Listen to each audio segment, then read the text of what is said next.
welcome back to my channel Fain Maths Classes. So ഇന്നത്തെ ക്ലാസ്സിലെ question ഇതാണ്.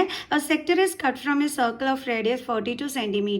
The angle of sector is 120 degree. Find the length of its arc and area.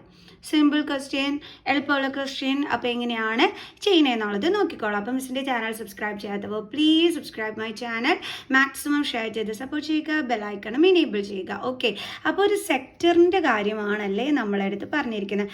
Sector എന്ന് പറഞ്ഞാൽ എന്താണ്? നമ്മുടെ റേഡിയസും അതേപോലെ തന്നെ കണ്ടില്ലേ നമ്മുടെ ആർക്കും ഇതിൻ്റെ ഇടയിലുള്ള റീജിയനെയാണ് നമ്മൾ എന്തെന്ന് പറയുന്നത് സെക്ടർ എന്ന് വിളിക്കുന്നത് അല്ലേ. അപ്പോൾ ഈ സെക്ടറിൻ്റെ നമ്മുടെ സർക്കിളിൻ്റെ റേഡിയസ് എന്തെന്ന് തന്നിട്ടുണ്ട്? 42 സെൻറ്റിമീറ്റർ എന്ന് തന്നിട്ടുണ്ട് അല്ലേ. അപ്പം ദേ ഈ ഒരു ഇപ്പം നമ്മുടെ എന്താ പറയണേ, ഇത് നമ്മുടെ സർക്കിൾ ആണെന്നുണ്ടെങ്കിൽ ഓക്കെ, ഇത് നമ്മുടെ സർക്കിൾ, ഇതപ്പോൾ എന്ത് വരും? സർക്കിളിൻ്റെ സെൻറ്റർ. ഓക്കെ, അപ്പോൾ ഇതെന്തായിരിക്കും? ഈ ഒരു ഇതെന്ന് പറയുന്നത് നമ്മുടെ സർക്കിളിൻ്റെ റേഡിയസ്. ആ റേഡിയസ് എത്രയാണെന്ന് തന്നിരിക്കുന്നത്? 42 സെൻറ്റിമീറ്റർ. ഓക്കെ, അപ്പം ഇങ്ങനെയുള്ള സർക്കിളിൽ നിന്നും കട്ട് ചെയ്തിരിക്കുന്ന ഈ ഒരു സെക്ടറിൻ്റെ കാര്യമാണ് പറഞ്ഞിരിക്കുന്നത്, കട്ട് ചെയ്ത് എടുത്തിരിക്കുന്നത്. കണ്ടില്ലേ? ഓക്കെ, ഇതാണ് നമ്മുടെ റേഡിയസിനും ഈ ആർക്കിനും ഇടയിലുള്ള ഈ ഒരു റീജിയനെയാണ് നമ്മൾ സെക്ടർ എന്ന് വിളിക്കുന്നത്. ഓക്കെ, അപ്പം ഈ സെക്ടറിൻ്റെ ആംഗിൾ എത്രയാണെന്ന് തന്നിട്ടുണ്ട്? 120 ഡിഗ്രി ആണെന്നും തന്നിട്ടുണ്ട്. എങ്കിൽ ഈ ആർക്കിൻ്റെ ഈ ഒരു ലെങ്ത് കണ്ടുപിടിക്കാനാണ് നമ്മളടുത്ത് പറഞ്ഞിരിക്കുന്നത്. അതേപോലെ തന്നെ സെക്ടറിൻ്റെ ഈ ഒരു ഏരിയ. Okay, clear? സോ അപ്പോൾ നമുക്ക് കണ്ടുപിടിക്കാം. അപ്പോൾ എന്തൊക്കെയാണ് തന്നിരിക്കുന്നത്? റേഡിയസ് തന്നിട്ടുണ്ട് 42 centimetre. Then angle of sector എത്രയാണെന്ന് തന്നിട്ടുണ്ട്. എത്രയാണ്? 120 ഡിഗ്രി.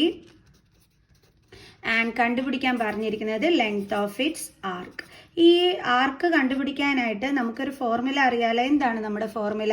θ/360 × 2πr. ഇതാണ് കേട്ടോ നമ്മുടെ ആർക്കിൻ്റെ ലെങ്ത് കണ്ടുപിടിക്കാനുള്ള ഫോർമുല എന്ന് പറയുന്നത്.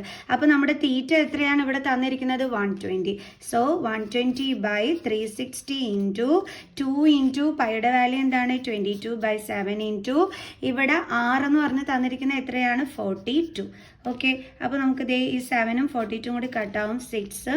ദേ 6ഉം ഇതും കൂടി കട്ടാവും 60. പിന്നെ ദേ 0 0, ദെൻ 6 2s are 12.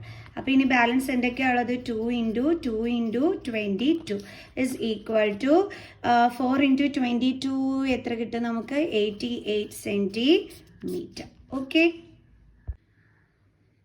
അങ്ങനെ നമ്മൾ സിമ്പിളായിട്ട് എന്ത് കണ്ടുപിടിച്ചു? ആർക്കിൻ്റെ ലെങ്ത് കണ്ടുപിടിച്ചു. ഇനി നമുക്ക് എന്ത് വേണം? സെക്ടറിൻ്റെ ഏരിയ.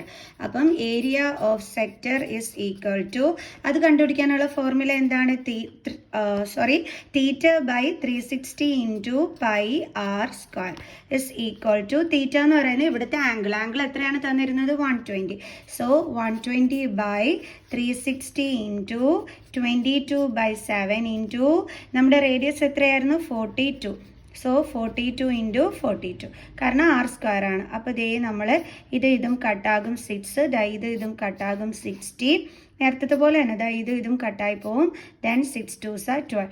ഇപ്പോൾ എന്തൊക്കെയുണ്ട് നമുക്ക്? ന്യൂമറേറ്ററിൽ 2 × 22 × 42. ഇതെല്ലാം കൂടി മൾട്ടിപ്ലൈ ചെയ്യുമ്പോൾ എന്ത് കിട്ടും നമുക്ക്? എത്രയാണ് കിട്ടുന്നത്? നമുക്ക് 1848 എന്ന് കിട്ടും. ഓക്കെ, ഇത്രയും എന്താണ് നമ്മുടെ സെൻറ്റിമീറ്റർ സ്ക്വയർ. ഓക്കെ, ഇത്രയുള്ളായിരുന്നു സംഭവം. അപ്പോൾ വെരി സിമ്പിൾ ക്വസ്റ്റ്യൻ. അപ്പോൾ എല്ലാവർക്കും എങ്ങനെയാണ് കണ്ടുപിടിക്കേണ്ടതെന്ന് മനസ്സിലായി കാണുമെന്ന് വിചാരിക്കുന്നു. സോ നെക്സ്റ്റ് വീഡിയോ ആയിട്ട് കാണുന്നത് വരെ ബൈ ബൈ.